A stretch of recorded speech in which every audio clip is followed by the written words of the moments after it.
Welcome to the final day of the 2025 American Gem Trade Association Tucson Inspire Seminar Series, sponsored by the American Gem Society. Iconic Modern Masters, a retro and introspective view of American jewelry design. Iconic American jewelry designers and master goldsmiths share their vision of the past, the present, and the future of creating high jewelry from dreams, visions, sketches, and blocks of wax to a new world of high tech. Master Goldsmith is not just a title. It is years of painstaking crafting, breaking, success, and try again. A master goldsmith has the tenacity and the vision, the dreams and the nightmares few people will ever achieve. From deep in their hearts, they find the passion to create jewelry, using precious gemstones, precious metals, and even to create new metals that separate them from any other artisans in the world. And here they are on our stage for you. There are two moderators who will try to wrangle our designers into a wonderful discussion. They are Shelly Sergent and Eddie Sakamoto. And with that, I will turn this over to our moderators. Thank you, Gary. Good morning. Oh, there you are. I'm happy to see you all. When I had a vision of putting together this panel, and I was thinking, who are some of the most dynamic people and the hardest to wrangle, I came up with this group. It is with great pleasure that I share my stage with my co-moderator, Eddie Sakamoto, a very dear friend to Somewhere in the Rainbow, to the industry at large. And this is a group that is to be celebrated. They are a small number of a very large contemporary modern group. And we wish that we could have them all on the stage today, because they all deserve to be on the stage today. I see many of them in the audience, and I'm just going to ask for a moment, if you are of this genre of art, I'd like you to please stand and be recognized. I see many of you.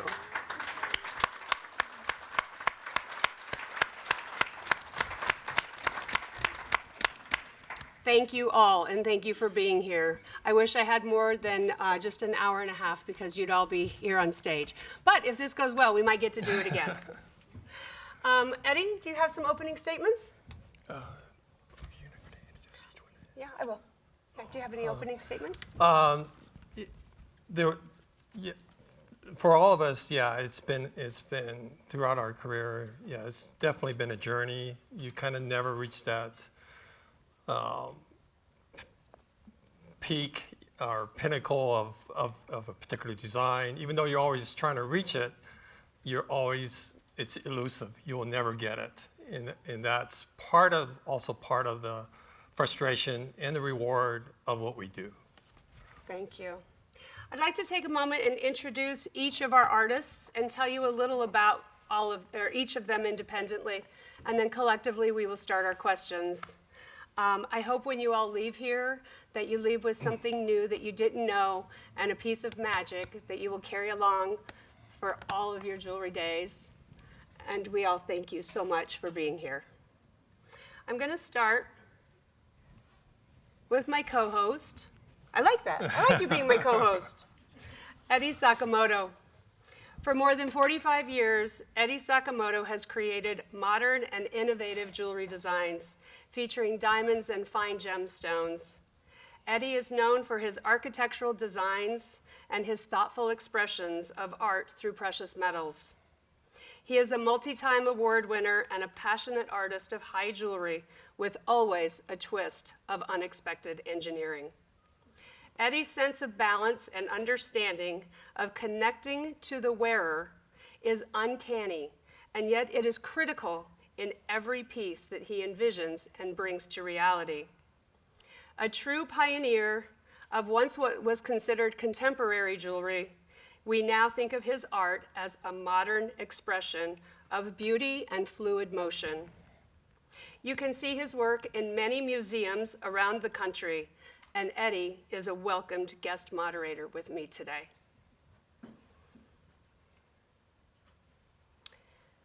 Jennifer Morin, so nice to have you. Thank you. Jennifer is a dedicated master artisan to the jewelry industry. Born to parents from Germany and raised in Spain by artisan parents, Jennifer was immersed into the culture of art. She is a multi-time award-winning, published, and classically trained jeweler whose aesthetics are unmistakably refined, complicated, and yet wearable and lovely to both the viewer and the wearer.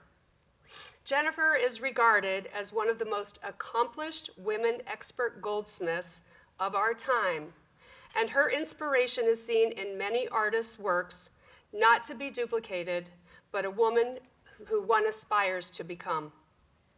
A longtime member of the American Jewelry Design Council, going forward known as the AJDC, Jennifer and her husband Gregory create beautiful and wearable art in Santa Barbara, California.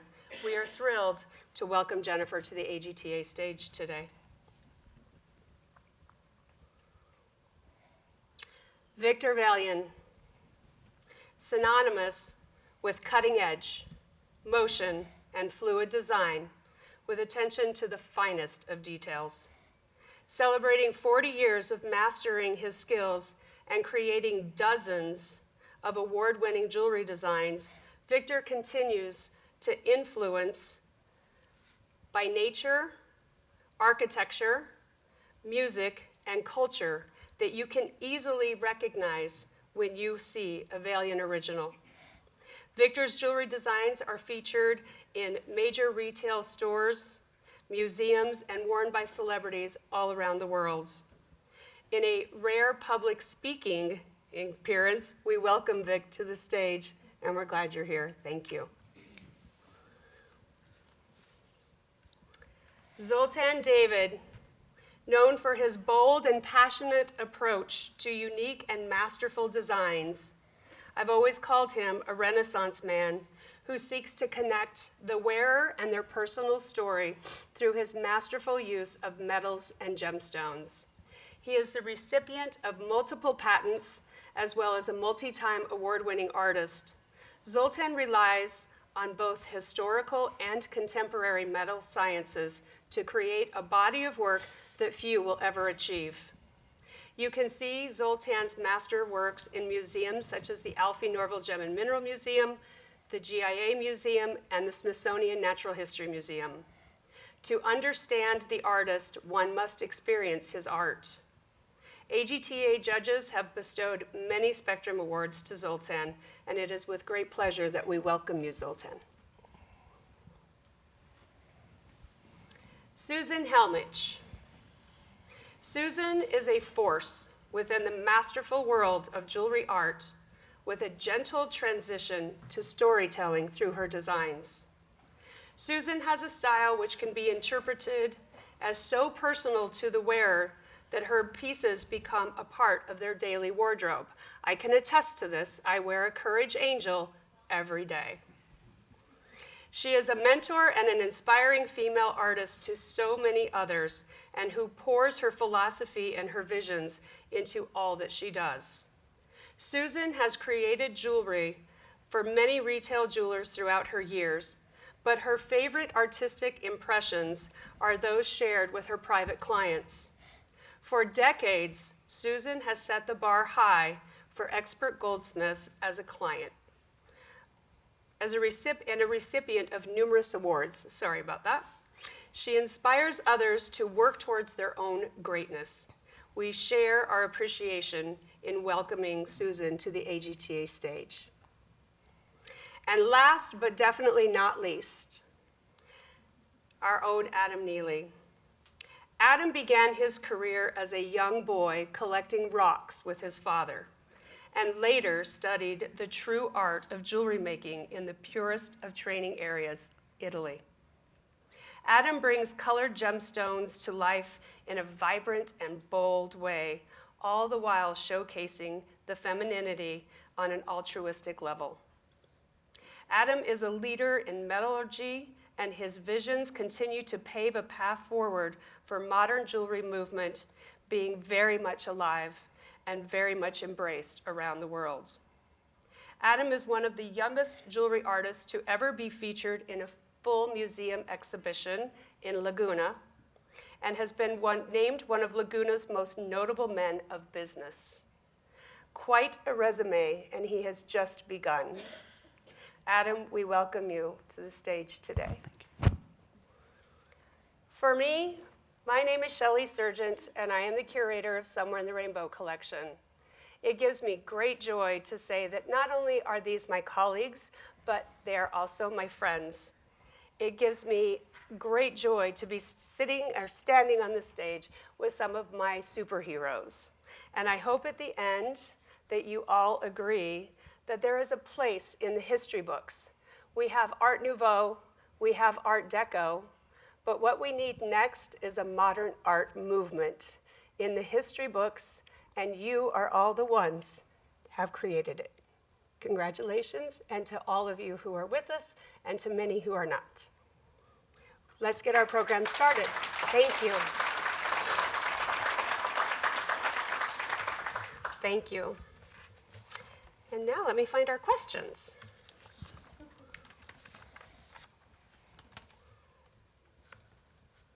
I'm going to turn the microphone over to Eddie, because he does get to say something, believe it or not.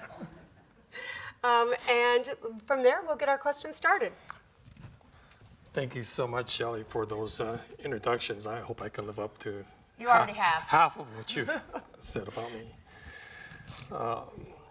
Essential to every culture, art is a vehicle for expressing emotions and ideas in a personal and creative manner. In the mid-1980s, an organization was established by Henry Deney, Jose Hess, David Yerman, and Michael Good, all luminaries of our business. They formed the American Jewelry Design Council, the AJDC.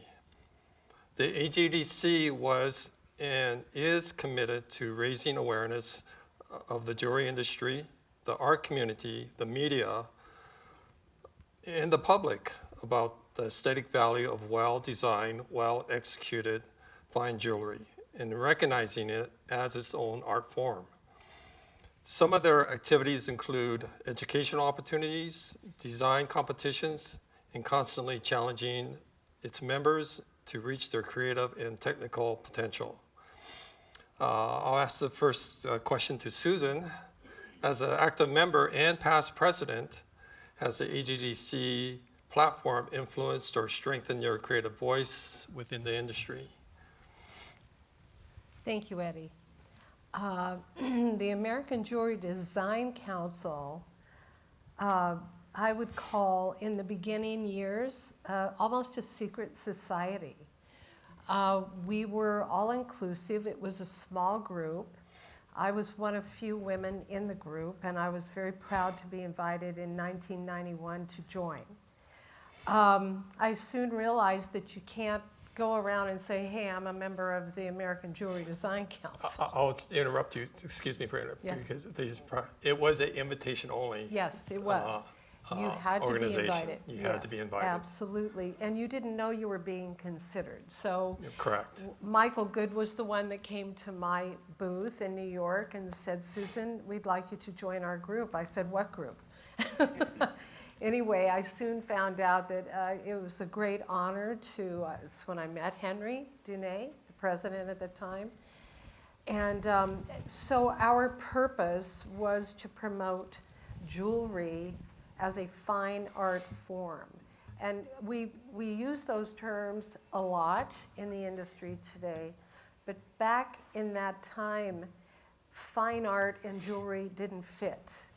That was back when you bought jewelry and asked how much does that weigh, you know, how big is that diamond? It wasn't about how is that made or the style, or is that a one of a kind, or is that limited edition? All those things were not really important to the consumer. And what the Design Council wanted to do was something like the Renaissance or Impressionists. We needed to be able to speak about art in its purest form and integrating it into something that had intrinsic value and keeping those two things alive. So we had a mission, but we weren't allowed to put an AJDC plaque in our booth. We were very secret at that time. We were not allowed to monetize, let's say, the membership. And our very first meeting, our very first retreat was in Jackson Hole, Wyoming. And we conjured up this idea that we should begin making theme projects because that would be a stronger voice for our organization. So we chose a theme, and the next year we had our first collection that we introduced at the JCK show. JCK. And we had an auction, and foolishly, we auctioned our first collection off. And so all of us, it was the Mona Lisa. Mona Lisa. Yep. Correct. It wasn't And- any jewelry. It was No, sketches. it wasn't. It was sketches, Sketches, paper. You drawings. could use elements of art, but not metal, not precious metal, not gems. And there is a retailer, sorry, I can't remember. the Yeah, name, somebody. who owns the collection. He bought the entire collection. And we then realized, we really need to do this again with elements, intrinsic value, art, and not auction them off. Thank you, Susan. Adam, kind of the same question, but maybe different form. Do you feel AJDC allowed you to broaden your horizons or provide another platform to network with your peers? Absolutely. I'm a newer member of the American Jewelry Design Council. I joined 10 years ago.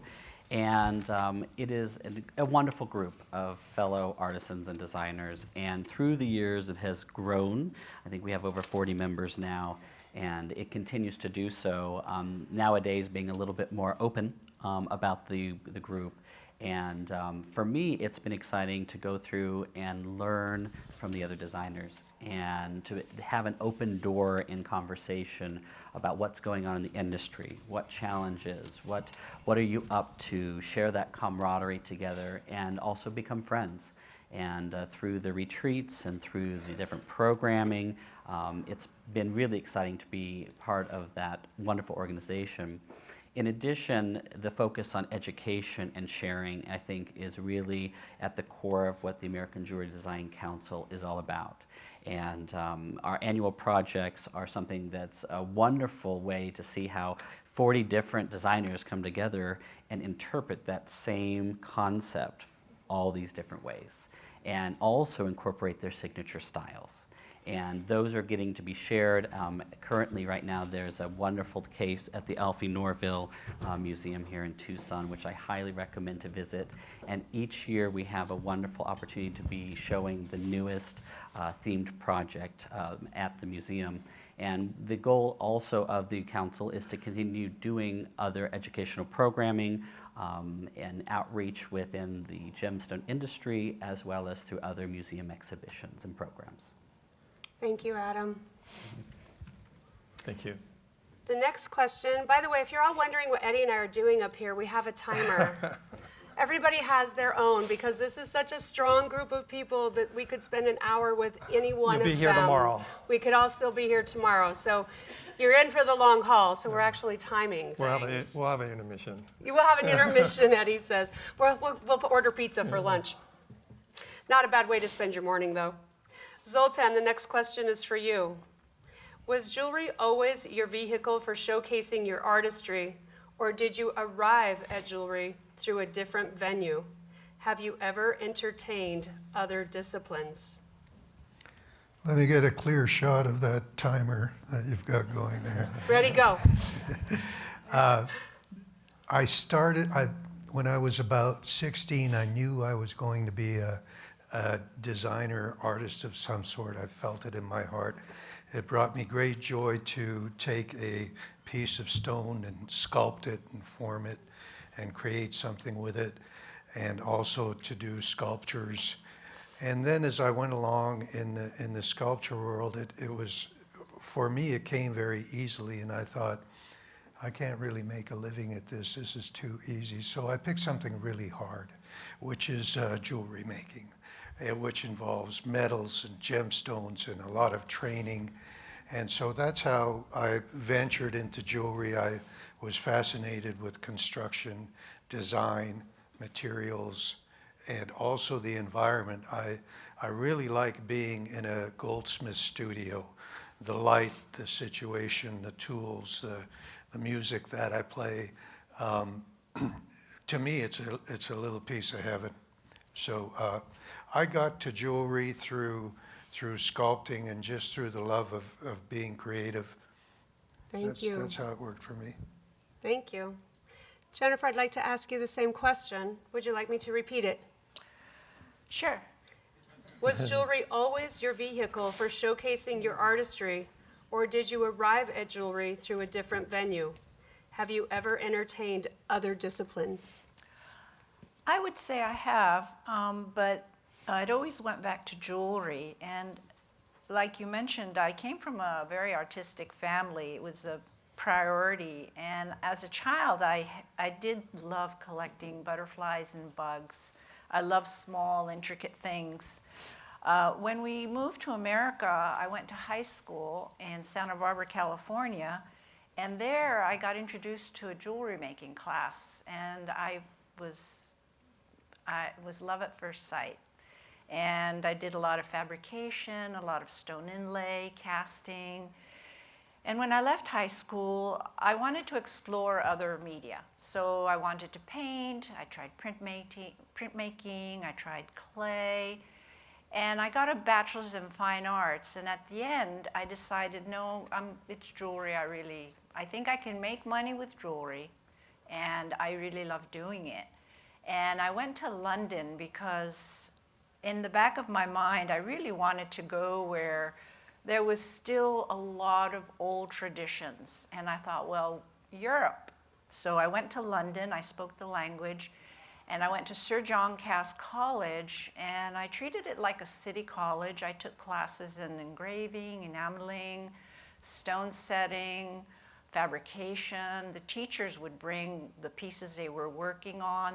The Persians were buying a lot of very elaborate jewelry from the London Goldsmiths at the time, and he would bring these extraordinary pieces in. Very stimulating. The museums there had these extraordinary periods of like jewelry. I was very influenced by the papal rings. They're huge, the Pope rings. And I stayed there I was there in my 20s, and I stayed there for about 4 or 5 years. And then I realized I needed to get to work. I did work part-time, doing repairs and some custom work, but I knew I needed to get my acting gear. So I returned to America, and I was extremely fortunate. I got hired at Silverhorn Jewelers, owned by Mike and Carol Ridding. And I'd never seen anything like this. They were experts in gems and had very large gems that went all the way from the traditional precious stones to the less precious, but exquisite specimens of chalcedonies and agates. And they also had a real knack for hiring very devoted jewelry designers, and they trusted us. They would give us these stones and said, just make something beautiful. So it was an exceptional place. And Stephen Webster actually was with them from the start. He was their only jeweler in Canada where they first started, and he came down with them to Santa Barbara. And he pretty much made that part of the store successful because these gems, they need to be worn, and that's what he was very strong at. He was a very devoted designer. And by the time I got there, it was around the late 80s, and he was at that time already there working part-time, and then the rest of the time going back to London, setting up his own store with his brother. But I was also working with Christoph Krahenmann, an extraordinary fabricator and a previous American Jewelry Design Council member. He now moved back to Switzerland. And that's also running close. okay, where I met my husband, Gregory. So at any rate, within that time, in my late 30s, I actually was wanting to try something new because my high school teacher said she was going to retire, and I did want to give back. That's where I was inspired. So I did scramble, get a master's in fine art and a teaching credential, and taught there for around 10, 11 years. But I missed jewelry, so then I joined my husband in his business, and we specialize in solving problems for other designers and working with unusual things like aluminum and cutting stone in CAD, as well as selling some retail and some custom of our own work. Thank you, Jennifer. Thank you. It's not easy. Being a master goldsmith is not easy. You have to travel the world and train under masters to do so. Vic, the next question is for you. Given that you've sat on both sides of this bench, tell us your definition of the difference between a master goldsmith and a designer. When do you feel that you have mastered your style of art? You have 4 minutes. 4 minutes.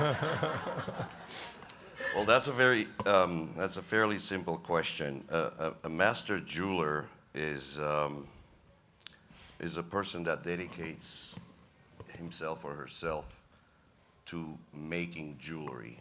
And then you learn and you learn and you make mistakes and you go back and correct your mistakes and make more mistakes.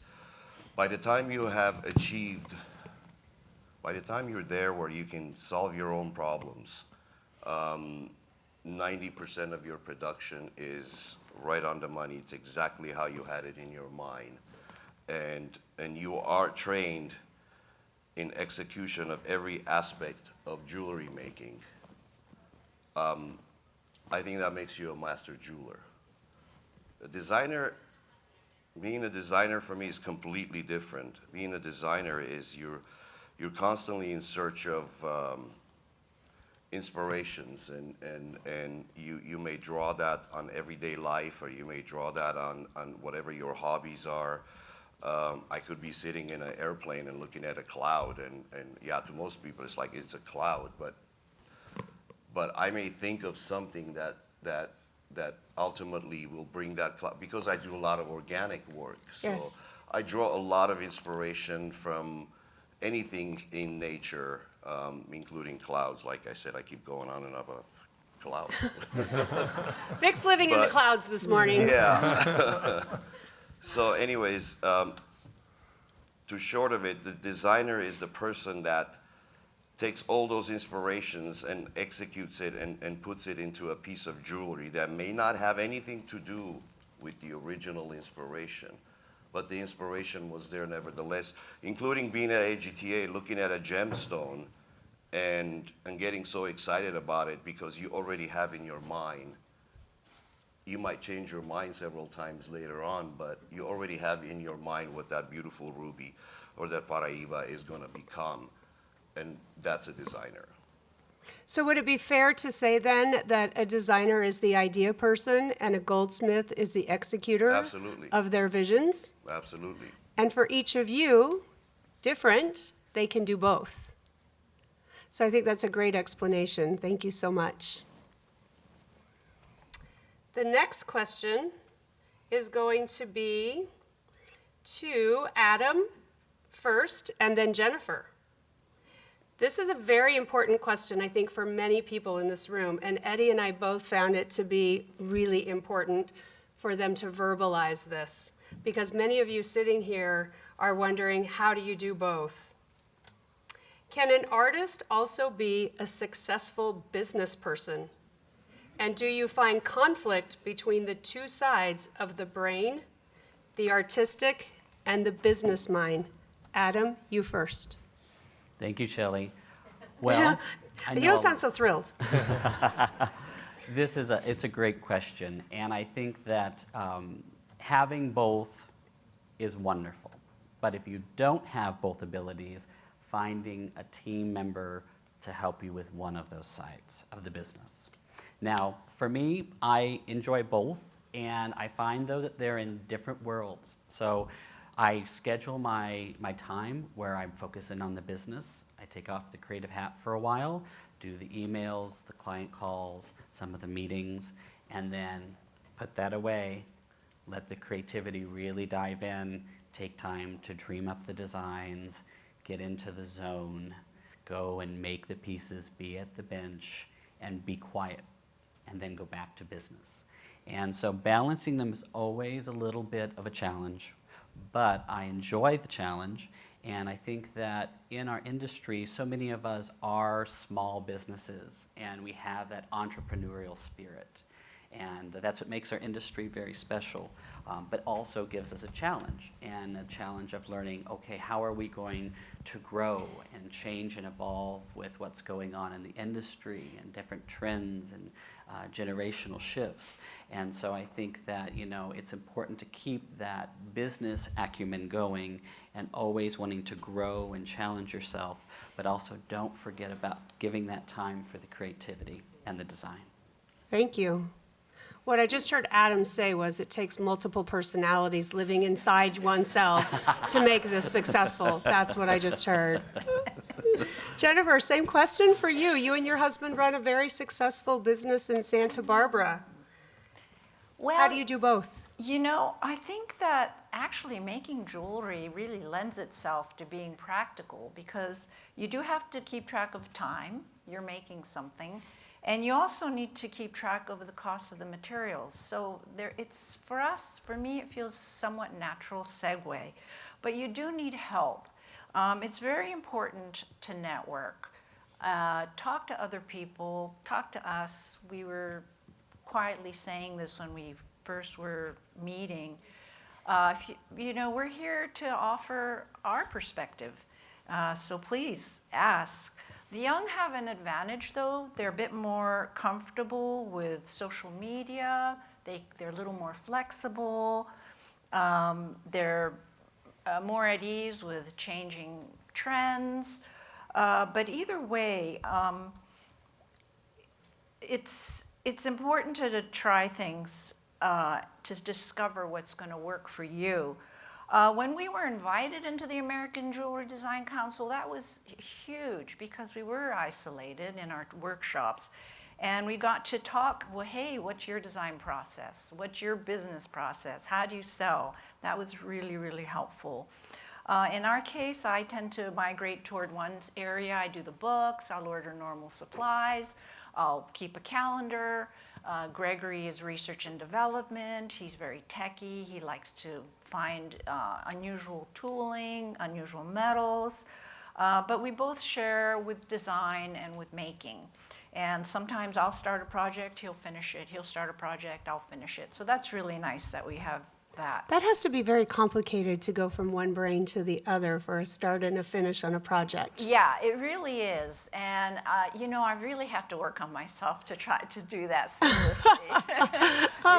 And we love John Cleese because he says, the things I do in the morning with messing around with the pencils and doing that stupid thing and that's just getting me ready. So I'm starting to honor how I get ready. And my little cup of caffeine is a big deal. Thank you. The main thing I do want to offer up, though, which Adam said, which is that, you plan and be realistic so that you can really lead a balanced life. That was my last point. Thank you. Yeah. Gosh, we all could take some of that advice. I don't know anything about a balanced anything. The next question is for Susan and Zoltan. The question is the same.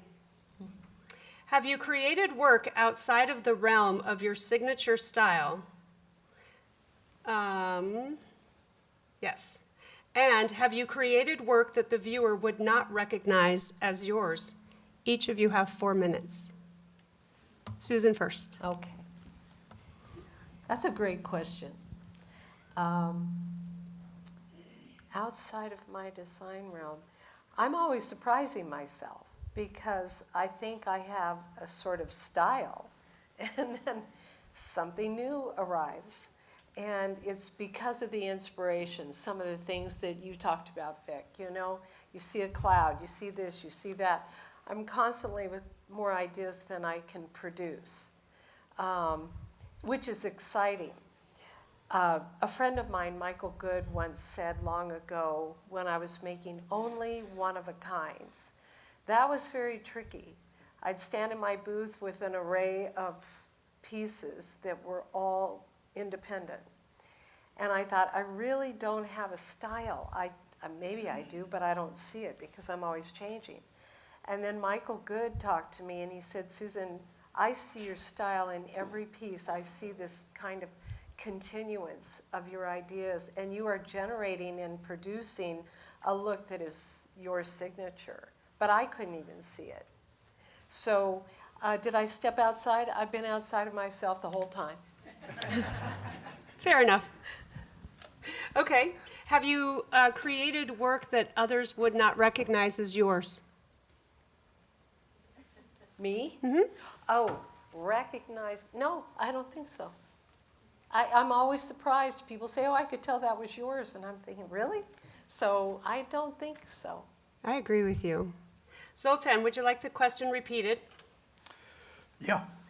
Have you created work outside of the realm of your signature style? And have you created work the viewer wouldn't recognize as yours? You have 4 minutes. Yeah. The style of the work is my style. So it comes out of my fingers and my mind. So it's my style. There's different objects that people might not expect that I've created. I wouldn't think that, but if you look at it and once you know it's a Zoltan David, you'll recognize the styling in it. An example of that is belt buckles. Another example is sculptures.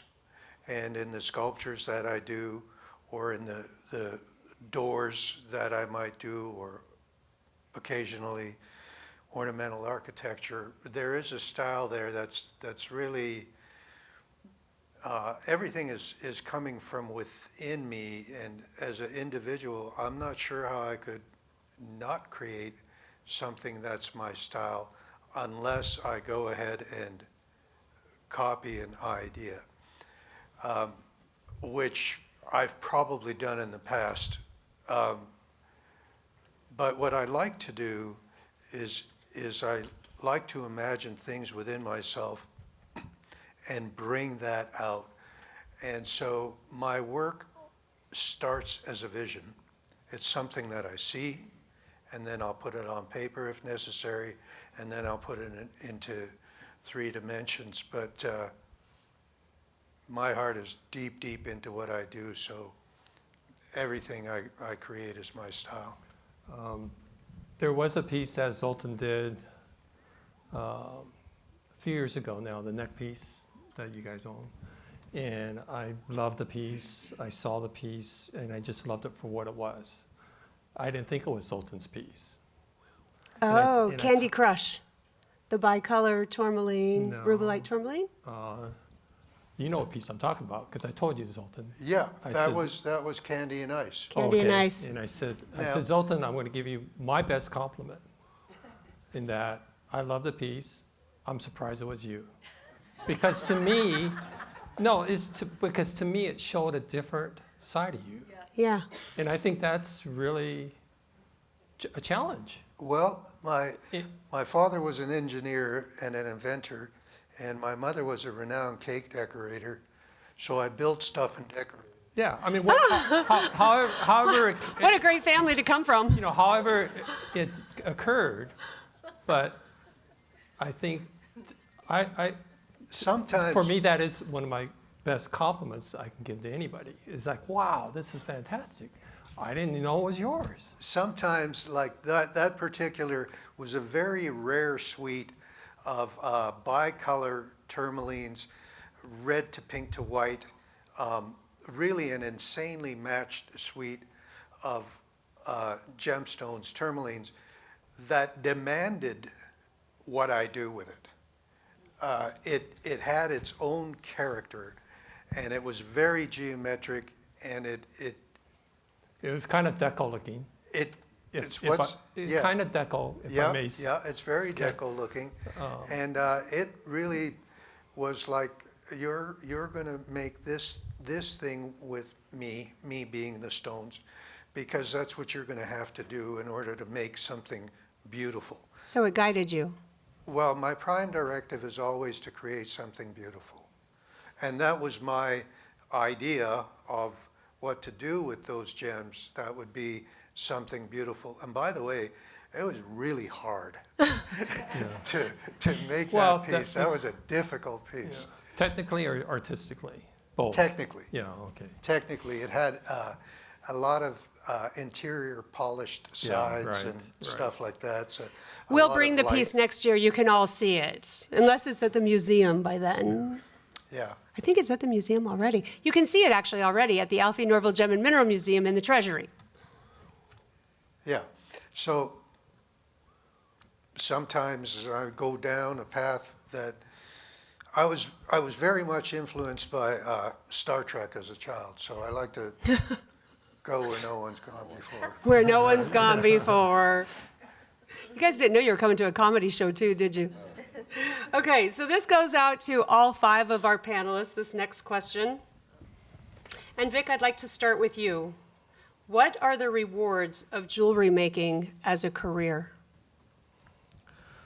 Jewelry making as a career. Well, I'll start off right here at AGTA, being able to come to a show and look at the world's most beautiful gemstones. Sitting at a panel with this motley crew right here is rewarding itself. Traveling the world and meeting interesting people, meeting your clients, selling jewelry yourself at trunk shows, very, very rewarding. And then running into people at airports wearing one of your pieces. It's an incredible experience. Yeah, thank you. Gosh, I hadn't even thought about that. Yeah. Thank you. Zoltan, I'm going to ask you the same question next. What are the rewards of jewelry making as a career? I immediately thought of my clients who, pieces that I've made for them, they cherish. It's really important to them. It's very meaningful to my clients, the pieces that I make. It uplifts them.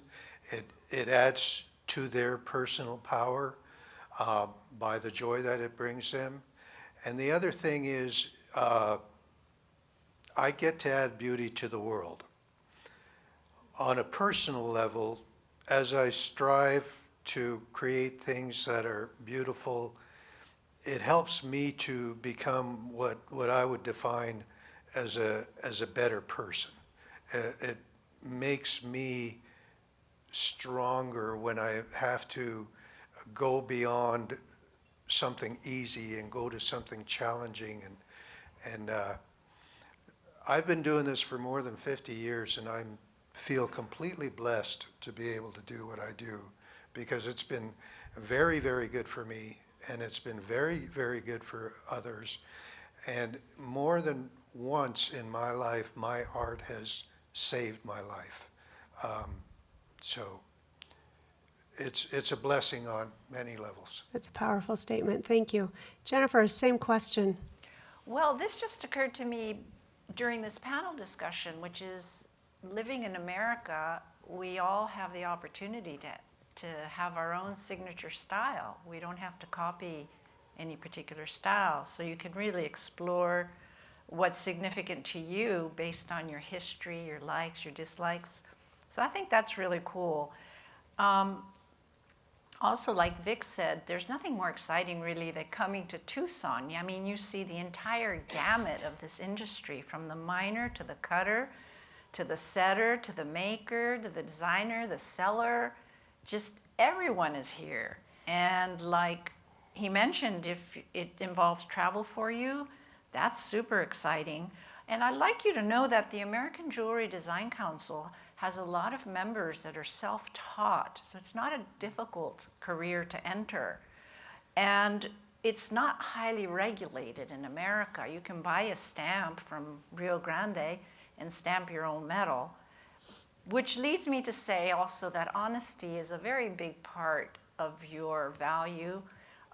You want to make very trusting relationships in this industry.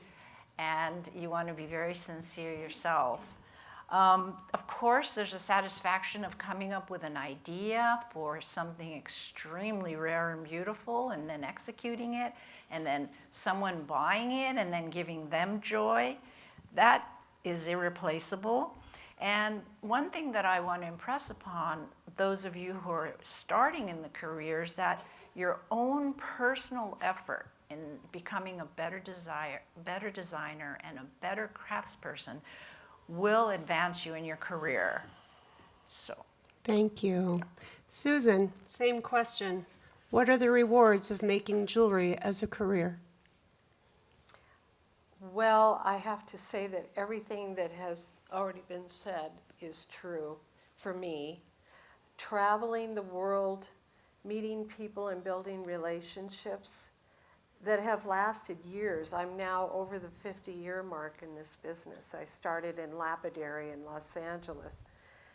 But it has, during my evolution of work, the thing that I realized the most was that I helped to speak a language. I see jewelry as a silent language. And the reason for that is I started in art, and I'm still in art, but I'm producing jewelry. And the difference between a painting or a sculpture, which I have done both and studied both, is that when you buy a painting or a sculpture, you take it home and you keep it there. And your friends come to visit and you show it to them. But with jewelry, if it's an art form and you're wearing it, you take it out into the world. And it starts a dialogue with strangers. And it gives you a chance to express, if that piece was made, which I do for my clients, I ask them why they want this piece. There's generally a story. I listen. And then I translate that story into that piece of jewelry for them. So when they go out into the world, a stranger will say, wow, that's such a cool piece. What is that? And that's usually the question. It isn't about how large is your diamond. It is, what is that? What is that stone? And from that whole conversation comes a new relationship. And that's what I love about what I do. It's all dialogue, and it's a language unto itself. So that has given me relationships, education, travel, and my chance to be creative and to say what I have to say. So that's Thank you. what it does for me. That's pretty rewarding. It's been extremely rewarding. I love what I do. And it shows. It heals. It's a healing. Adam, same question. What are your rewards? Well, for me, it's being able to make the dreams come true. And I started out as a rock collector with my father as a young kid and found these treasures in Lake George, Colorado of smoky quartz and amazonite, and wanting to know, well, what if we polish that crystal? What will it look like? And then learning how to cut the stones and eventually set the stones in silver and move forward from there. And that whole journey is so exciting. And even this week, I've been over at Stephen Avery's booth and got to hold the giant aquamarine crystal. And I still love seeing those natural crystals and knowing that that's going to be cut into a beautiful piece of gemstone artwork. And then that journey comes to me where I find that stone and go, okay, here we go. Let's dream it up. And having that vision and then sketching it, taking that sketch, getting to the bench, making it happen and become a reality, holding that finished piece, going, there it is, there's the dream come true.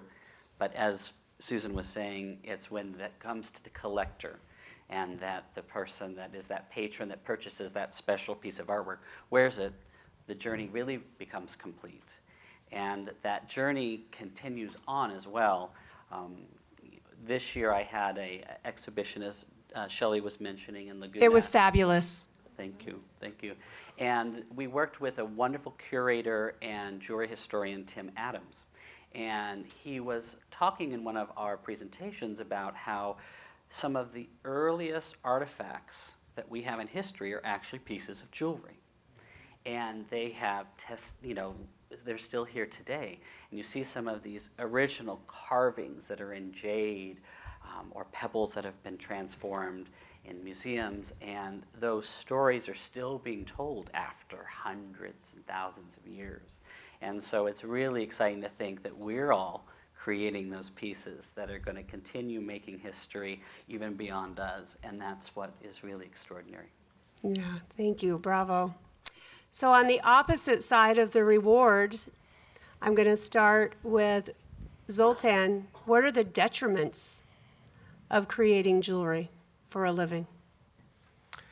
The all-nighter. The all-nighter's a bitch. But there's, you have these challenges, detriments. Being robbed is a detriment. Doing an all-nighter and still having to have it turn out perfect by the time the sun comes up. But really, detriments, other than strong challenges, I don't think there are detriments, because what we do is we create, we're inspired to create inspirational things, and that's pretty much the process that we go through. I don't see a downside. I just see some occasional severe challenges. So that's about it. Yeah, I mean, hopefully we make those detriments into a positive. Right, it's a challenge. Yeah, right. Yeah, it's not Right. not really. It's a detriment at that time. Yeah, I would use We the word. try to tell ourselves it's Challenge. going to be rewarding. Yeah, it can be tough. It can be very tough. It's very tough when you slam a very sharp graver into the side of your. I've got a series of scars right here. That's yeah, right. That's a detriment too. Boys like scars. Girls like scars. Vic, I'm going to ask you the same question. What would be your challenges or detriments? I think Zoltan said it all. It's the all-nighter. It's the deadlines. It's the deadlines, trying to make something perfect for a client's anniversary, that you have to pull an all-nighter, and you are really afraid that your quality or your end result might not be ideal. Also for me, because I travel a lot, being away from my family is a big detriment. Other than that, yeah, the scars, the heartaches, the broken stones, but we get through that. Yeah, thank you very much. I've got one more question for just a couple people on the panel, and then I'm actually going to open questions to include Eddie. He does get to speak, I promise.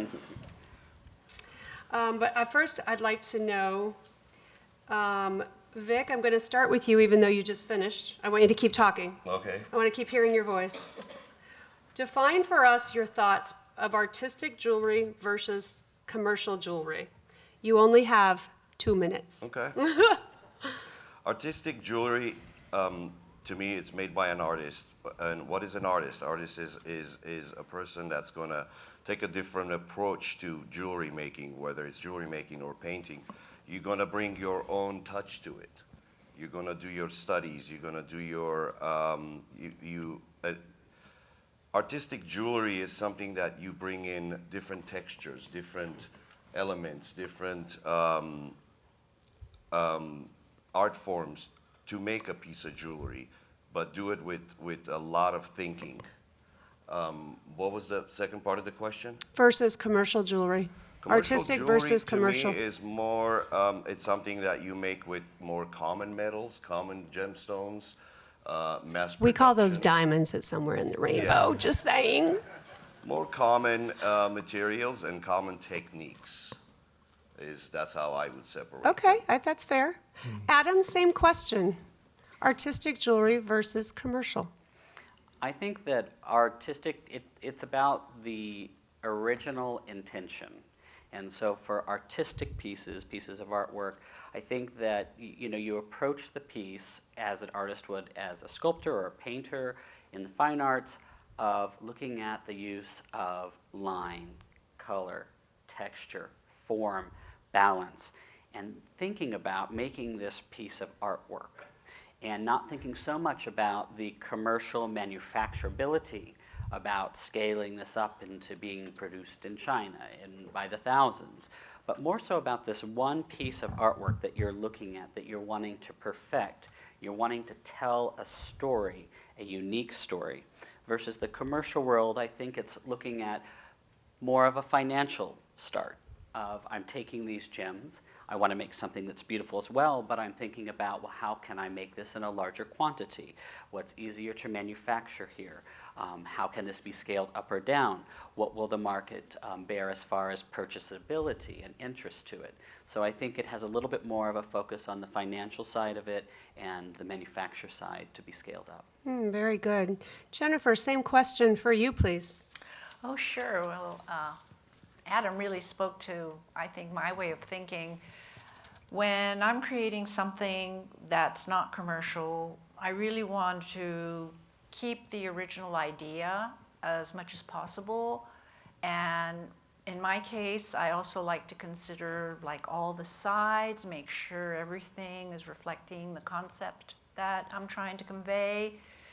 Whereas commercial jewelry, when you look at it, or I'm thinking more commercially, I'm distilling from that to make it more affordable, making it thinner, making it faster. When I see commercial jewelry out in, say, the shows, it looks like, you get a feeling like there's something a little bit missing. Its integrity is a little, you can see it's a little watered down. And so I would say that artistic jewelry is closer to the original idea as opposed to, you know, trying to reach the mass market, who often actually, part of being a jeweler today, a jewelry designer today, is educating your customer the value of what you're offering, the time involved in designing, the time in making and finishing and all that. Yeah, I agree with that. Really good answers. Thank all of you for that. It really does separate the artist from a commercial component.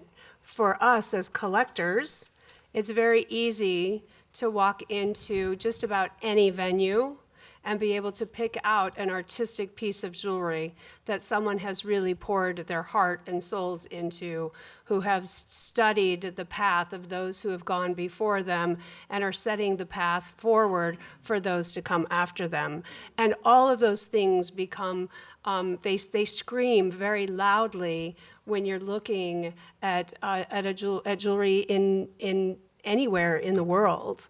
So I think that each of your answers are really, really valid. I'd now like to take a moment, make sure you're all awake. Hello? Hello? Thank you. We are just over, we're just almost at an hour, and I want to leave time for questions and answers. So I'm going to start here with Eddie. You get to talk. Actually, I wanted to tell you all, Eddie's being very quiet, but Eddie and I worked very closely together and have spent many hours on the telephone and Zoom coming up with today's panel questions. And without his insight, without his knowing each of our panelists, I could not have done this nearly as well. So I want to thank Eddie because he really has given a lot of thought and interpretation into today's questions. So Eddie, I'd like to start with you. Tell all of us, what are some of the signature elements that make your work recognizable? Well, I would say, for me, the way, whether other people look at it this way, the way I do, who knows, but the way I kind of interpret my style is really a exercise in composition. It's a lot about space and positive and negative, and a lot about contrasts, and it's just movement. There's certainly a sculptural aspect and architectural aspect to my style, if you call it a style. We call it a style. But that's it. I mean, it's very simple in that basically it is, for me, all about composition. And as this one project that we all know about, I've been working on it for 2.5 years. That's ours. It's super simple, but it's all about the composition. And we all can't wait to see it. When it comes time, right? Art comes in its time. We don't get to tell you I've as the moved artist things like when it tenths comes. of a degree to try to get it to look, I mean, tenths of a millimeter to just things like that. Now you're just teasing us. Okay, so same question to Jennifer. What are some of the signature styles to your work? I wouldn't call it necessarily a style, but it influences my ideas, and that's I love color. And I love the patterns in agates and cabochons, and chalcedonies, and the chatoyant gems. And when I'm designing, I just love considering all the surfaces through transitions. I love looking at a plant and seeing how it transitions to a stem, how the stem transitions to a leaf or a bud. And it's the same with my jewelry, and I like to watch architecture, see how they make those shifts in surfaces.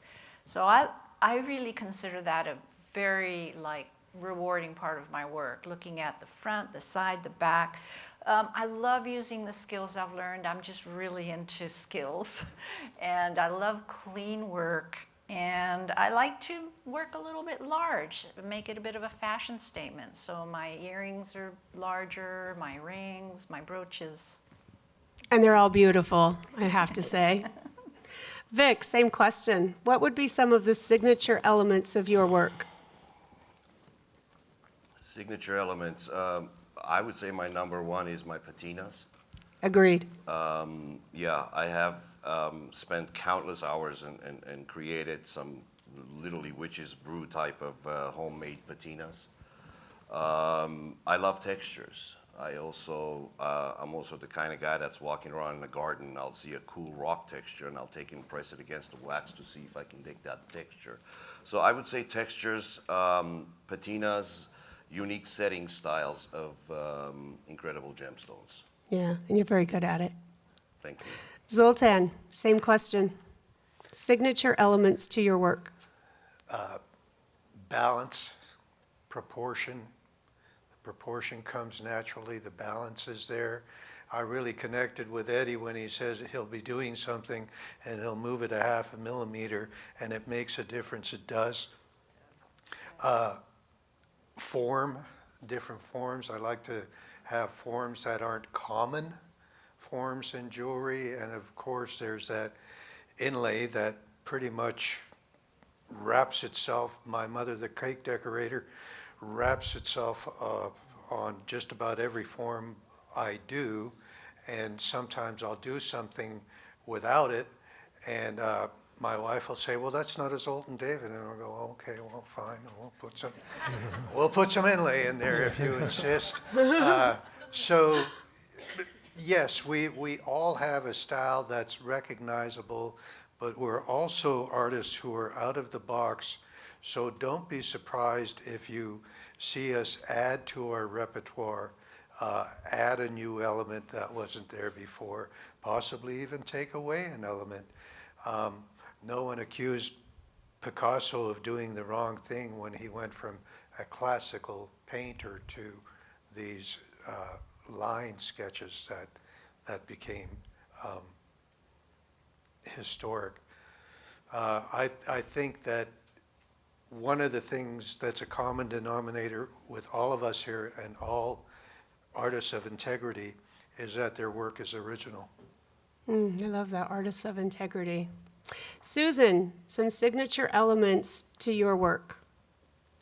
Well, texture has always played a big role for me. I like taking the precious metal back to the more earthy feel and look.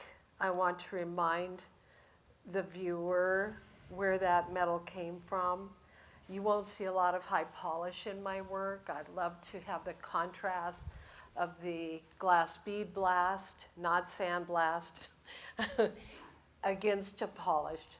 Just a little bit of polish. I like to just entice the eye. I do that with my diamond lines as well. I think what drives me the most is to continue with a male-female genre going on. I like to play with both ideas. I like to have hard edges with something very soft next to it and see how I can make it work. And I agree with Eddie and with Zoltan and all of us. We know when we move something, you know, just a millimeter, it's the answer. It's so strange, but it's so true. And you're sitting there doing your layout and you're going, oh my God, why didn't I see that? And you just tweak it and it all comes together in a beautiful composition. So that's what I do. And you do it very well. To the very end. You're brilliant. Thank you. Thank you. Adam, same question. What are some of your signature elements? So for me, I think that my work is very modern, clean. When I approach designing, oftentimes I'll be inspired, let's say, by a flower. And then I want to distill down those elements of those forms or those curves or those colors into something that's like a distillation that gets right to the beautiful elements that then I can make a modern interpretation on. And so I use those modern forms and then I combine them with unique colors of gold. So I've come up with several different unique solid colors of gold, but also a beautiful ombre gold that goes from yellow to white seamlessly. And so I utilize those golds so that it separates my work out when people say, oh, look at that, that's probably an Adam Neely. And then, of course, I love my colored gemstones. And the bigger, the juicy, and the more fun, the better. And you showcase them really, really well. Thank you. So I'm going to surprise each of our panelists right now. I'm going to throw out a question to them. When we began, when I invited each of them to sit on this panel, we all had a Zoom call. And it was a very lengthy, about 2.5 hours, and it was the most fun. I wish you all could have been there for that. But I asked each of them a question that I'm going to go back to now. And I'm going to ask each person on the panel to elaborate on this thought just a bit. Zoltan, I'm going to start with you. Haha, gotcha. When we spoke this time, I asked, what would you like to have our audience have as a takeaway from today's conversation? And you responded, to create curiosity and encourage self-art awareness. Can you elaborate on that?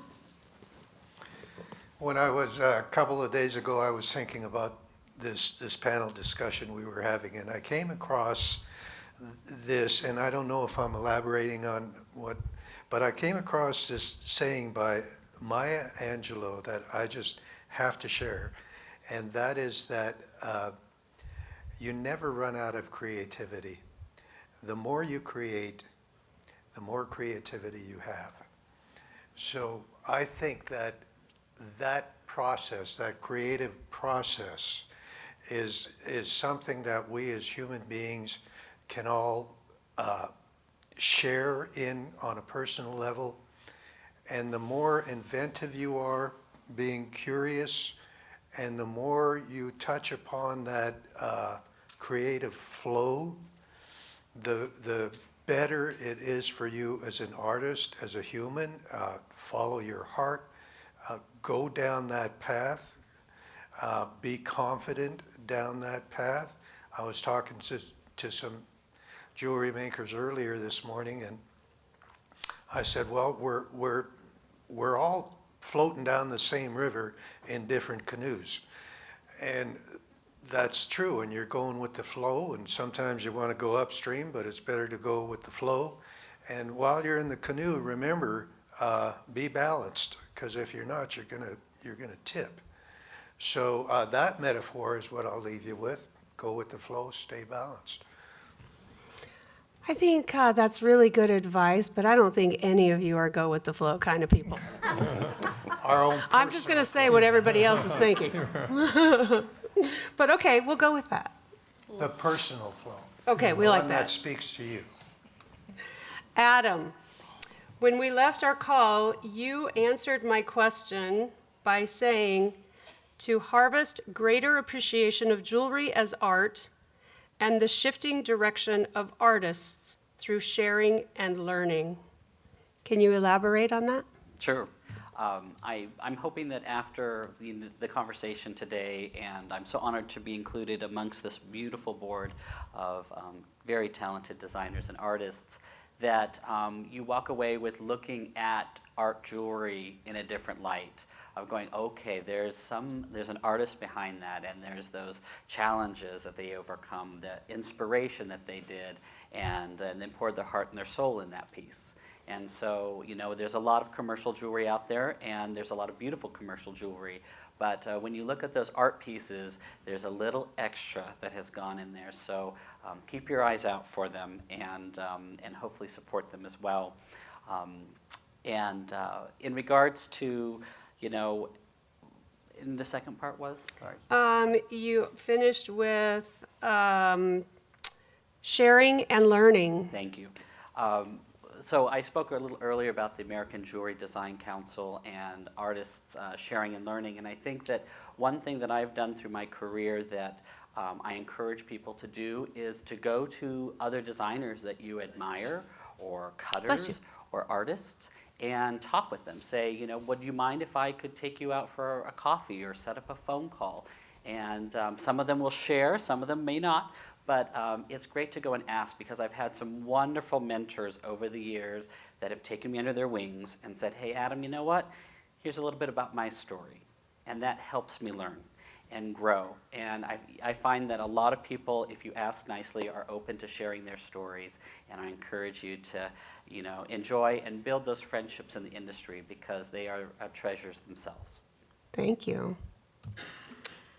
Susan, you finished your statement with something that you'd like for people to take today as saying, jewelry is a silent language meant to create dialogue. You touched on this earlier today. Would you like to expound on it? Sure. Well, I've always believed that. I've seen it over and over again, that it does create a dialogue. But there's something really cool about deviating from trend. I think trend is very dangerous for someone who wants to be an artist. We're constantly looking at and being told what's great, what's cool, the best metals to use, what have you. And if you get sucked into that rabbit hole, then you forget who you are, and you forget your direction and your journey. And pretty soon you're a part of a big picture. And that big picture is going to change, I guarantee you, within 2 or 3 years.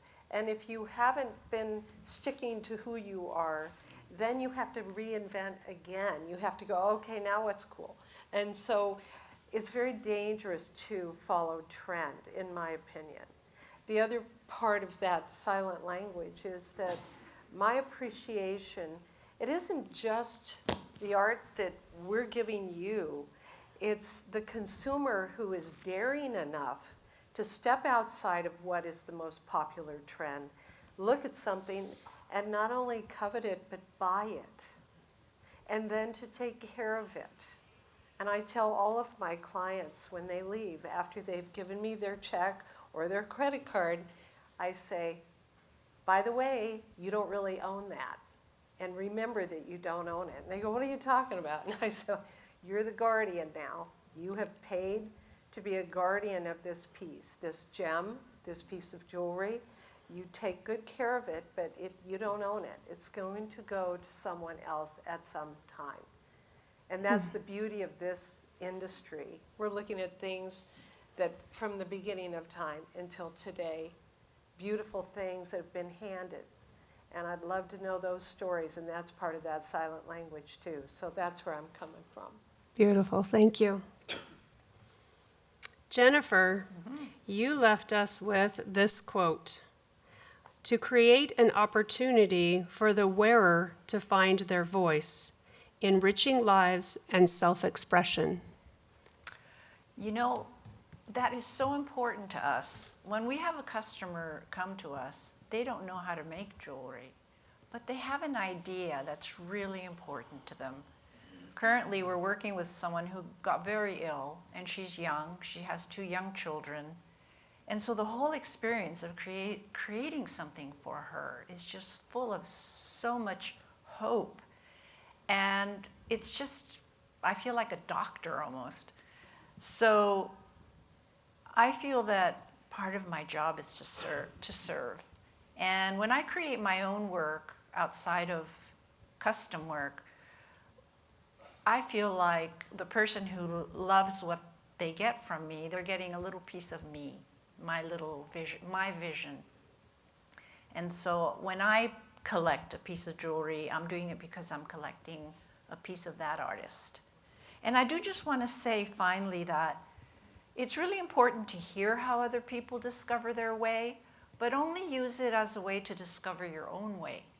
Because really, unless you really are listening and trying to discover who you are, my suspicion is that you won't be as happy as trying to copy someone else. Good advice.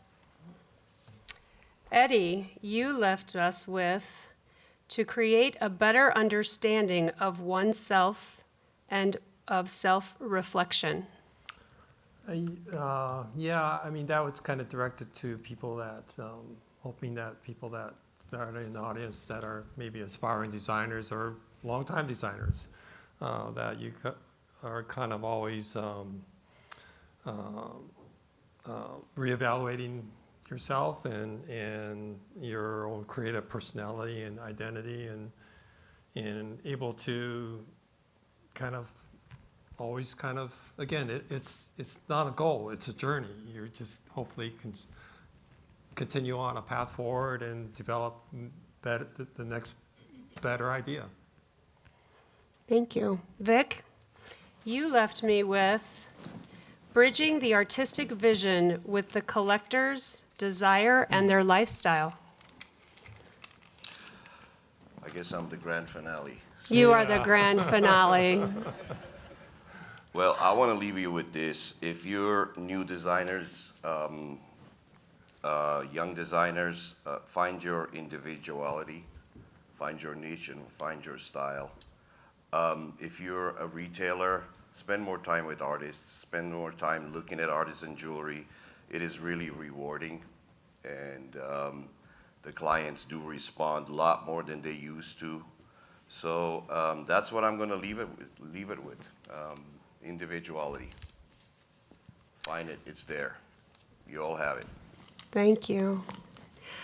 So I can vouch for everything that all of you just said, because I can tell you as a collector, I probably have 2,000 pieces a year that are put in front of me to inspect, to talk about, to look upon. And I can think of some historic Tiffany, some historic Van Cleef pieces that are within the Somewhere in the Rainbow collection. But part of our mission is to, time over. But part of our mission is to create these relationships between the collection, between museum goers, and we strictly work with artisans.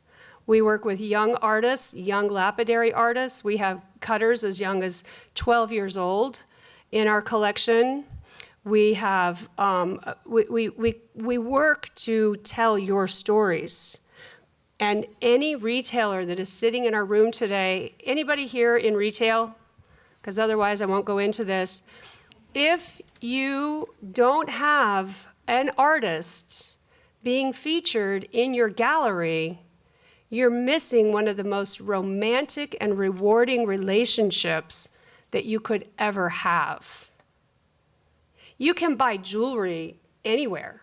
You can go to Amazon for jewelry now. You can't buy the artistic value. You have to work with an artist for that. So I would like to say thank you to each of you for agreeing to be here and sharing your precious Tucson time with us. I'd like to thank each of you, and I'd like to bring up the lights and ask the panel to stay for questions and answers. If you can think it, they're willing to answer it. Thank you all so much. Thank you, Shelly. Thank you, Shelly. Thanks, Eddie.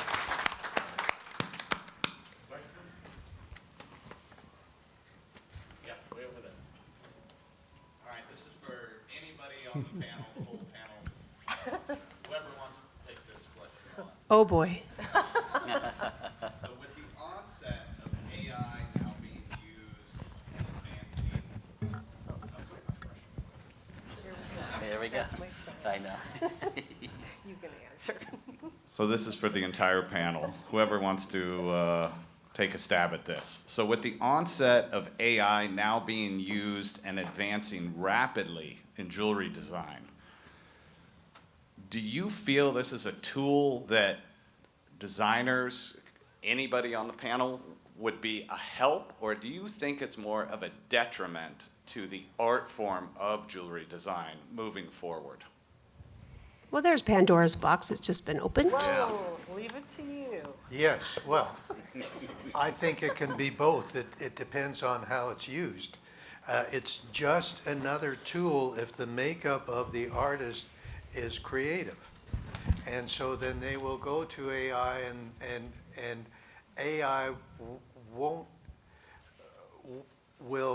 compute something with the information AI has and spit something out. But it's a tool because it's the artist who said, listen, I want to see a kumquat with a pomegranate attached to the side of it. Give me 6 different versions of it.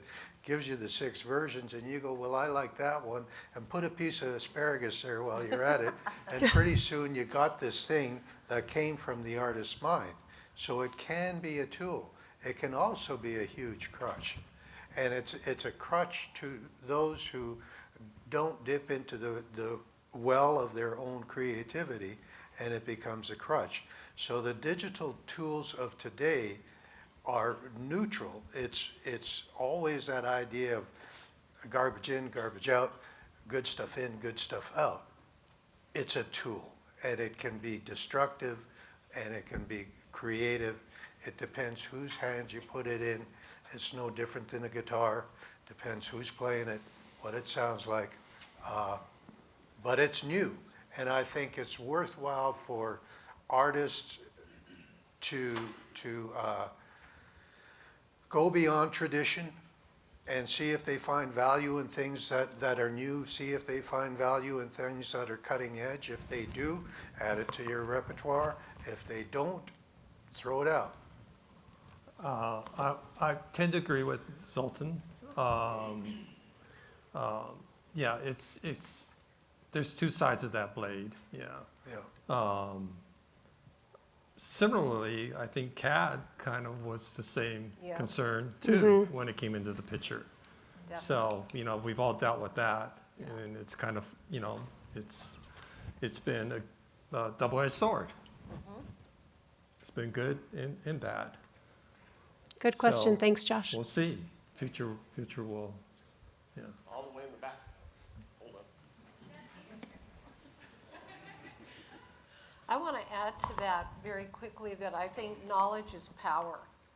And if you don't delve into it enough, it should take the time to study a bit and find out if it fits for you. And I love your in and out concept. But we need to be aware of what we're dealing with because evolution, it's here. It's been here and it's going to keep going. Yeah. CAD was scary and now it's not. If I So I think it's a cool thing to know that it's out there. Got to take the time If I to can learn make it. one personal commentary on CAD, the thing I am very sad about is that there's no longer wax carvers. I'm Amen. still carving. Whoa. I'm Right here. still Wow, carving. but look how old we are. Few and far between. To show me a 20-year-old wax carver. Yeah. No, it's funny. So now I will add a little piece. to Stephanie, that. we're getting to you, I promise. I can be patient. It will make no difference in my life. I still haven't used a CAD in my life. Yeah. I Right. haven't made a single piece with CAD.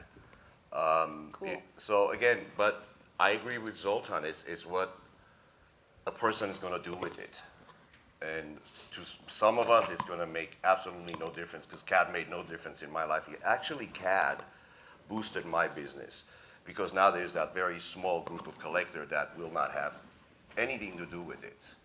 So it kind of helped my business.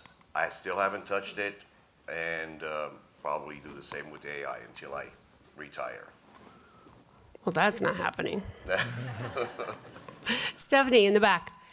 So this is for anyone who does custom work or who has done custom work in the past. But how do you balance the time spent on custom work for clients who are paying you versus one-of-a-kind pieces that you pour your artistry and your time into as well? Are you talking from a financial means? How do you justify the financial mean of that? I mean, you can take it either way. Oh, But okay. also from the artist perspective as well, and like how do you balance that with your values? Oh, values. So like a compromise? Do you feel it's possible compromise? Is that what you mean? Yeah, I'd say got an more answer so for you on that. Same here. deciding you're going to do custom work as opposed to making something that you just truly want to make and that's all you want to do. Okay. I don't know if that makes So sense. there's a bread and butter that Yeah. feeds, and then there's the level up. I think that's what Nolan is asking. Yes. And as an up-and-coming artist, I can tell you Nolan is doing great work, and he really is here to hear what all of you have to say, because he's a real strong follower of your artistic impressions. Well, So, yeah, go go. ahead. Oh, they're fighting over who's going to answer first. I'll finish what I do both. And I don't see any compromise whatsoever. I created limited edition collections, numbered pieces. I did one of a kind. I work with people one-on-one to create what they want. But you know, it's funny, they come to me because they want me. I'm not changing who I am or my direction, so to speak. For them, they've seeked me out because they like it and they've seen what I do. So I don't see it as a compromise, but it's a bit of a deviation that the story is not my story. That's the only part. The rest of it is still coming from me. I guess that's all I can say. I don't see it as a compromise. Nolan, is that helpful? So I've got something to say yeah, about me that, Nolan, because I've had a retail gallery for 35 years, so a lot of experience with doing a lot of custom work. And I've been very successful with it. My clients are truly happy with what they get from me. But what happens is, because I had a monobrand gallery, when they walked into the gallery, they saw what I do. And sometimes they'd walk in with the intention of they've got this thing that they saw on the internet and they want me to duplicate it. Well, I tell them right away, I say, don't show me a picture. And I won't allow them to show me a picture. And I tell them, it's not ego, it's because as soon as you show me a picture, you've put me in a box. So let's have a conversation. And listen carefully to what they say and be really open to them, because you're feeling their vibe, you're feeling their chemistry, you're hearing things and seeing things that aren't audible, but they're there, and then you're hearing all the things they're saying, and you see their body language and everything, and you take all that in, and as an artist, that becomes your launch pad to offer them something that's you, which is why they're there. So you have to be confident in that, and you have to find a process where you take all of that and you let it rest inside of you until you develop the idea, the design with that information. And the other thing that you do is you take a deposit. You don't do this for free, because if they don't have skin in the game, you're wasting your time. Yeah. So the key points on this sort of thing, because it's not the first time I've heard it, how you struggle with the fact that you're a very good artist, yet they don't know that, but they're gonna come to that conclusion much quicker when you're confident about that. And you're willing to let it go, okay, this $8,000 job, that's a duplicate of what I've seen, or the $12,000 job, duplicate of what I've seen in internet, I'm not gonna do it. Yeah. And that level of integrity will bring to you over time collectors and patrons that become the backbone of your business. Amen.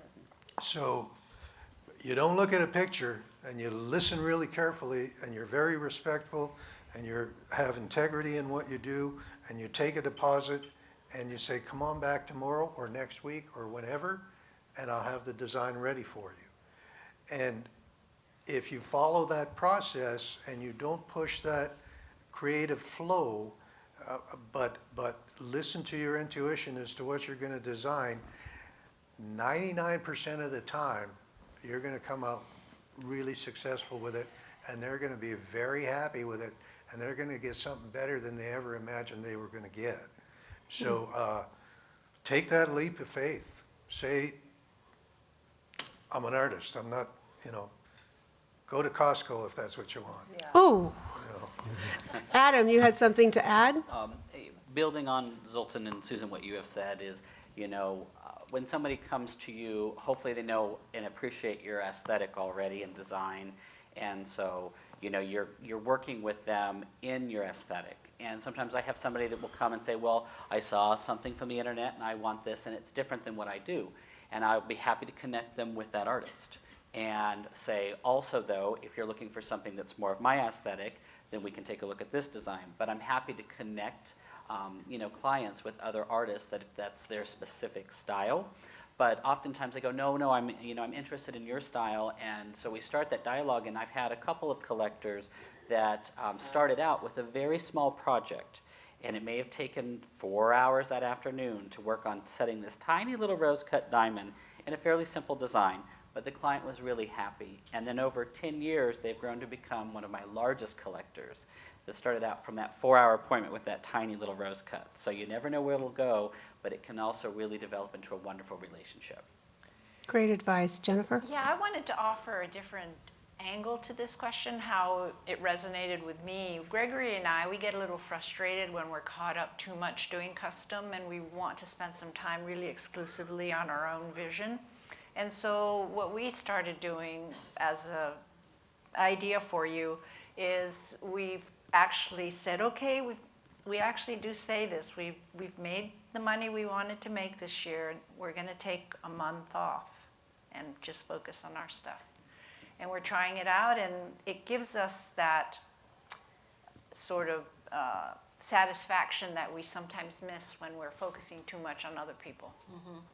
Yeah, and I think that, Jennifer, you just made a really good point, because it's not even about the money that we made, that we wanted to make for the year.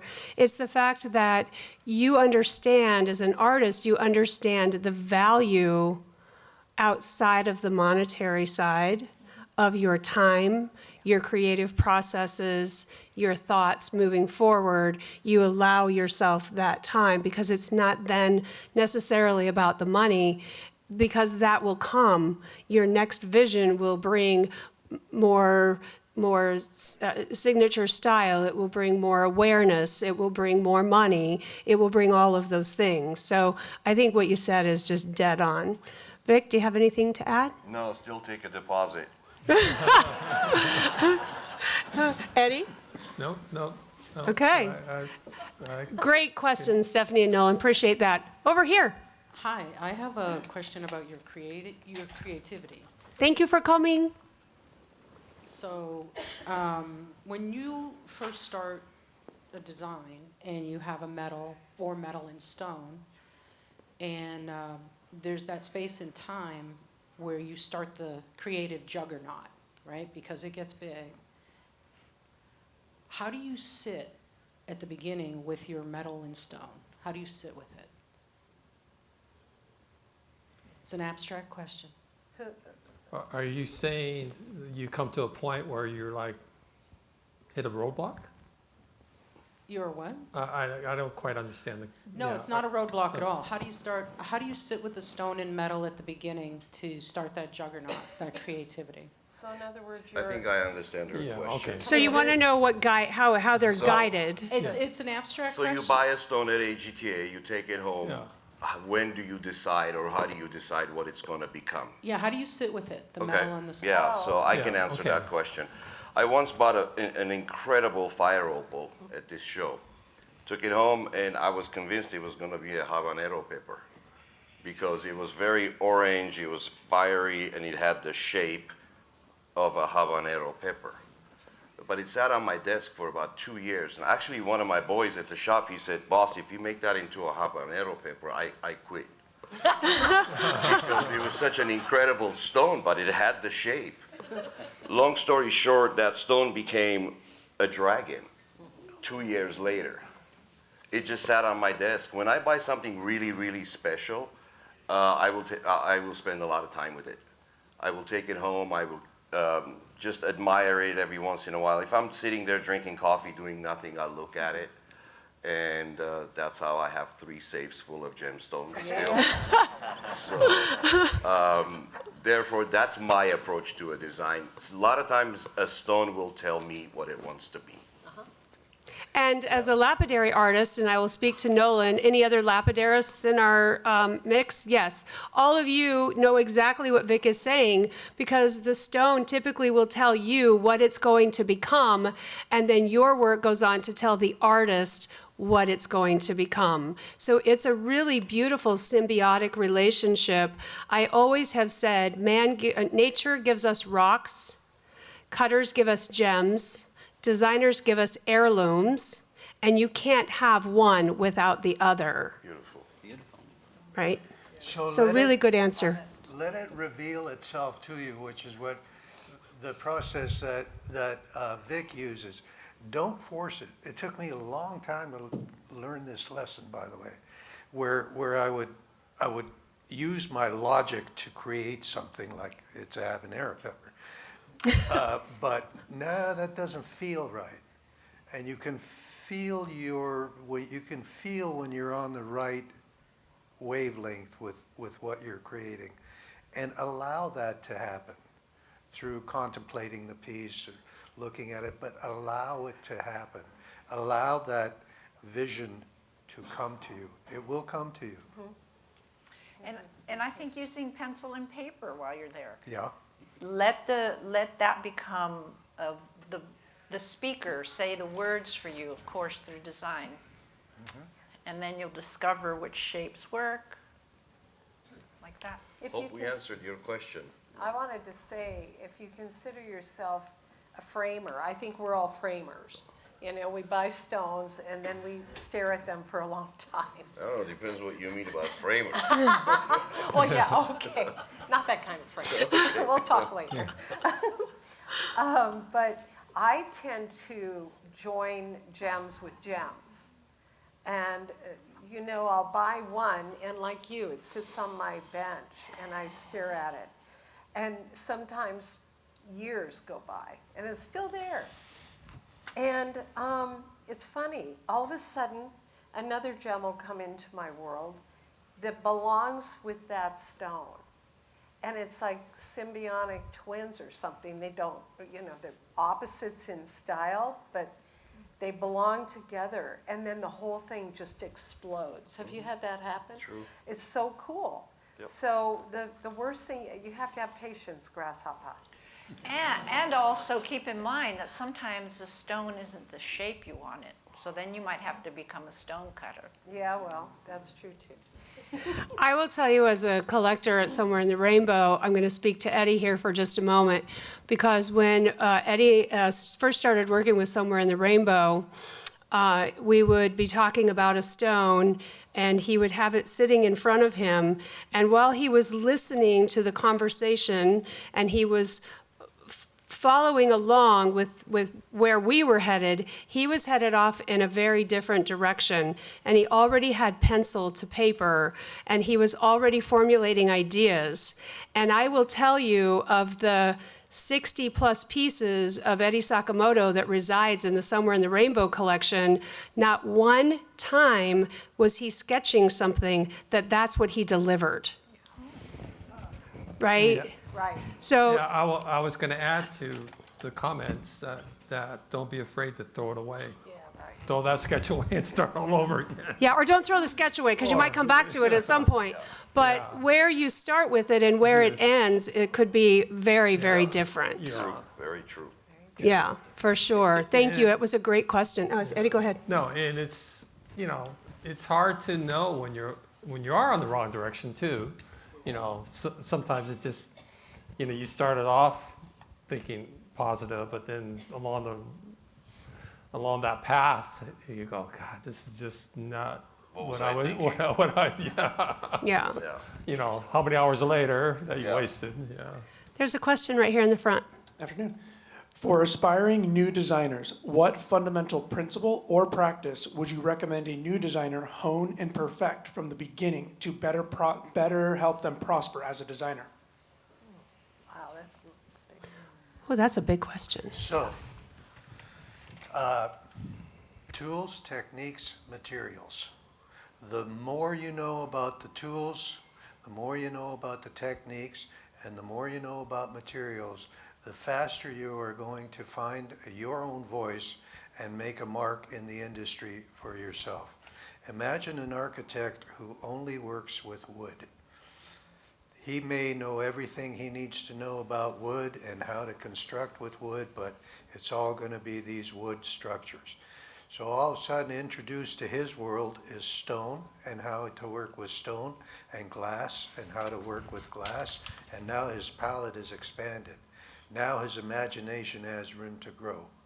And pretty soon you take your tools, you take your techniques, you take your materials, you understand them, you discover them, you master them, and your palette is huge, and your imagination has been released. And the rest is all hard work. Yeah, don't compromise. It's important that you develop your style and your skills. And sometimes we become anxious and say, okay, I got that. I mean, you're talking to yourself, got that, moving on. But if you don't really repeat, and really perfect your technique, it shows up. I've seen so many beautiful gems that are set in a beautiful design, but the craftsmanship was mediocre. And with that, it lost, So just be patient, knowledge is power, and stay true to your techniques. Execute well. Adam, I see you. And to build a little on what Susan was saying, and also Zoltan, is finding your unique voice. And, it's great to be aware of what's going on in the industry and historically, but also take a look at how you can make this new look that's exactly you. And that takes time. And as you go through, it's okay to, as I was mentioning earlier, talk to other designers or other people in the industry. Years ago, when I was 19 at the Las Vegas show. It was like Curator. yesterday. Yeah. I had 20, 30 different pictures of my work. And I had a couple of different aesthetics going on that I was enjoying and making, and I took them up to Cindy Edelstein. And she was an incredible force in the industry, ran the design center at JCK, and really knew the industry well. And I said, Cindy, can you give me 5 minutes? I just want to see what you think of my work. And so she starts going through the photos really quick, and she goes, so-and-so's doing something like that. That looks like so-and-so else. Oh, this is good. Ooh, I like this. This is different. Okay, that's so-and-so. This is interesting. Go in this direction. So it's really about finding that direction that really is your unique voice. Yeah, and I just want to add that sometimes, to add to Adam, sometimes you don't really know what is your best work. You actually do have to show trusted people, give you feedback. But also, but also you want to really love it. That's a good signal in yourself. I love this, that you're on a good track. Have patience, don't lose hope, keep at it, and you will eventually find your style and your niche in the market. You couldn't pay for better advice, so take all of that. Don't Morin, forget, in the back? don't Yes. forget Star Trek. Go where no man's gone before. Right. Maureen? Thank you. This is rather a whimsical question. This has been such a delight. Thank you to Eddie and Shelly, especially for getting these wonderful people to share a part of your life's journey. You can definitely feel the powerful passion you all have for your life's work. I have a question though. Pouring yourself and your sentiments and your hard work and labor and your love into creating a piece, have any of you not been able to, as Susan described, let it go into the world and kept it for yourselves? Ooh. Have you created something that you can't let go of? Yes. Yes. Yeah. When my Okay, wife nice. says, I want that piece, then it's done. The rest of it, I can let go of. Happy wife, happy life. I've had some problems letting some pieces go, especially the ones that what Eddie was talking about earlier, when you have hundreds of hours into it, and yeah, the money can justify it, but at the same time, when you fall in love with your own art sometimes. And it's not every piece I work on, but occasionally there's something that I really don't want to let it go, and I still have few pieces that I have kept. For myself, it's obviously ladies' jewelry, so I'm not going to wear it myself, but it was, after I finished the piece, I have no interest in selling it because I have now developed an emotional attachment to that piece. Or for a specific gemstone that's becoming even more rare, and I happen to have one, and I'm going to take that piece off the market because I decided not to sell it for several reasons, and I hope I answered your question.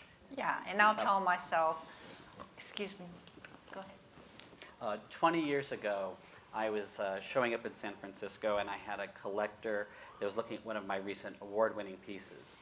And she said, wow, this is so incredible, and this is really part of your history. So I'm going to buy this, and I'm going to give it back to you. Oh, cool. And I was just, kind of taken back in tears. And she said, it is important, I think, for you to have a couple of these really special moments throughout your career. And so preparing for the museum exhibition that I did last year, she had loaned several pieces for the exhibition, but that was one of the pieces that was frame center. And another designer, Mark Schneider, has done something where he's kept a lot of his award winners. So I do think it's kind of important to keep a couple of these pieces along the way that tell the story. And it's also exciting that we can share them through different exhibitions and moments as well. But there are some that are really close to your heart, and it's exciting when you can keep them. I agree, 100%.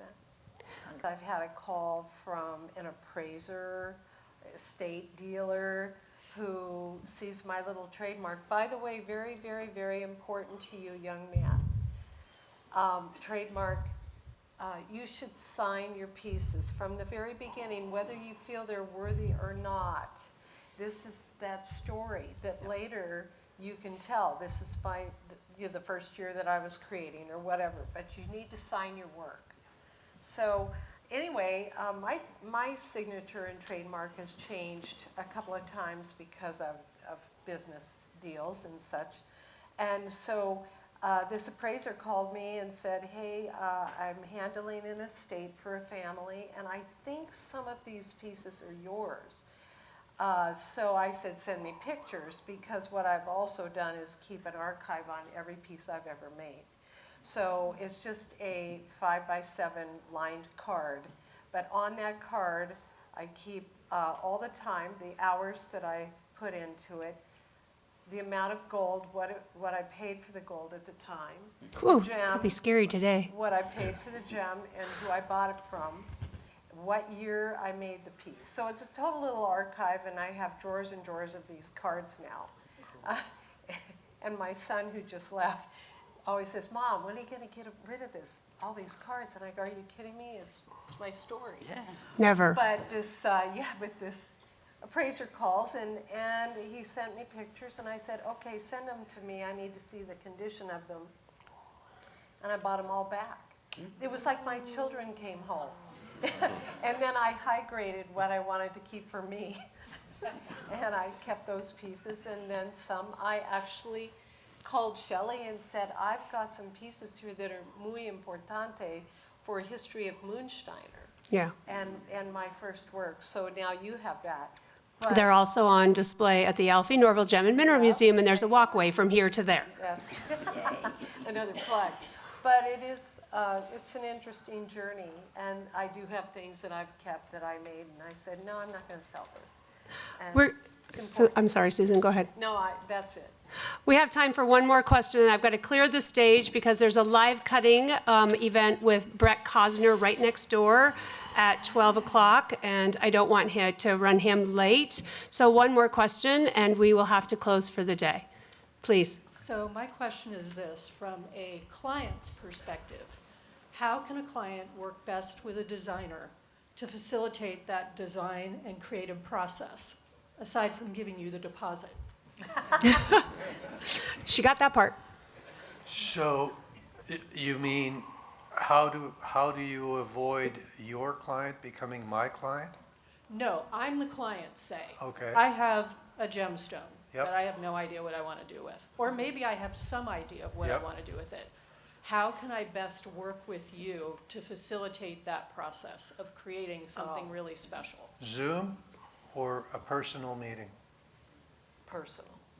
Personal meeting. But for me, I have to listen to you, I have to see you.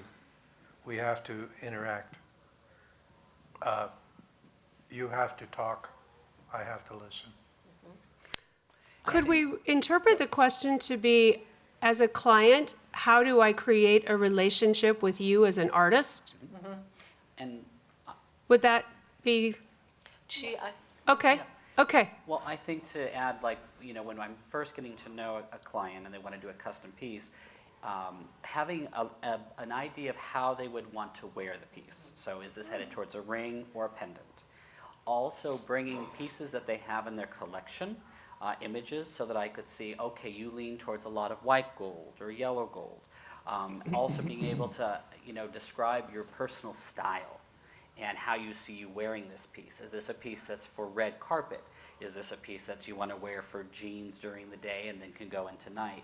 So kind of prepping some of those base elements, but then also selecting a designer that you trust, that you love their aesthetic, and you could see that stone or this custom project in their style, and then trusting them to make you a beautiful piece.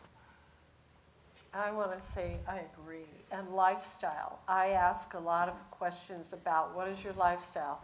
What do you do in a given day? If it's going to be a ring, I really need to know these things. Yeah.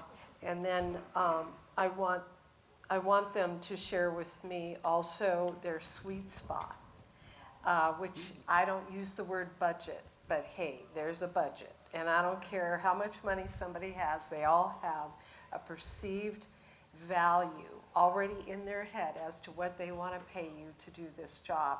So I just tell them, we can't do the dance if I don't know your sweet spot, because I'm going to offer something to you that maybe you can't afford. And then it intimidates them and they kind of back away. Yeah. So there is a dialogue you have to kind of engage in the beginning. And also I ask them what kind of image they want to project with this piece, because some of them they say they don't want bling, but they do. They just don't want to admit it. So you have to walk around the story several times before you finally find out what they want to say with this piece. So it's an art of conversation, truly, in the beginning. And also one where the client, when they trust us, it's very satisfying to be appreciated. So when you come in and you listen to us, that's a great start. You've you appreciate where you are, and then we can give you our best. And then bring a deposit. And bring the deposit. Amen. Oh, my goodness. All right, guys. That's a great way to close. Bravo. Thank you. Bravo. I'd also like to share our thanks with Gary Roskin, who has emceed all of our speaker presentations this week. Without him, I can't do what I do, and Gary, I appreciate you. Thank you so much. Thank you to all of our panelists, and thank each of you. Enjoy your rest of your AGTA experience.